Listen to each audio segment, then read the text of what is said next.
Hello, umkosi. Welcome to my channel, guys. Bafethu-ke lana-ke kulaba-ke abagijima ey'nkundleni zokuxhumana abebeya kumlungu ngenhloso yokuyosebenza. Laphayana kuvela-ke nowesifazane abamqinisekisa ngokuthi ushadile, zingane zakwethu. Koda-ke manje-ke okuvelayo laphaya uma bembuza bem-interview-a ukuthi unayo yini indoda, uthi yena chu. Hawu, kanjani manje? Kanjani manje? Ngicela ningibhalansise lapho bafowethu, nje ningene ngobuningi sizwe lapha kwi-comment section ukuthi kanjani bafethu, kanjani?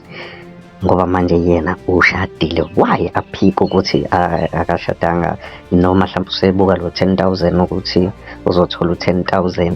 Guys, yo, apha amantombazane, girls ngiyanibiza wozani ngala, bafana hayi bafowethu, anike nichaze bafowethu ukuthi kahle kahle ngempela khipha bomahwathi la, sikhiphani bafowethu la kumgosi-ke bafethu. Channel yethu-ke lena esiyivulele nje ukuthi kahle kahle nje iyi-real gobhoza bafowethu, siyazikhulumela nje lana ukuzwa umbono wakho ukuthi wena uthini ngalolu daba, why angasho ukuthi ushadile.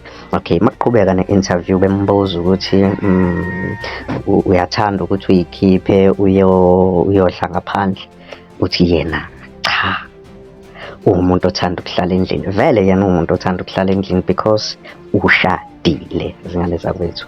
Hhayi-ke lokhu-ke kudonseke amehlo abantu-ke abaningi ezinkundleni zokuxhumana, nangendlela-ke obekwenzeka ngayo kulona-ke wesifazane. Kushuthi yingoba-ke yena ubefuna imali kunokuphika indoda yakhe. Mina nawe ngane zakwethu sihlangane laphaya kwi-comment section sizwe uvo lwenu ukuthi nithini ngalolu daba, umgosi waseMzansi.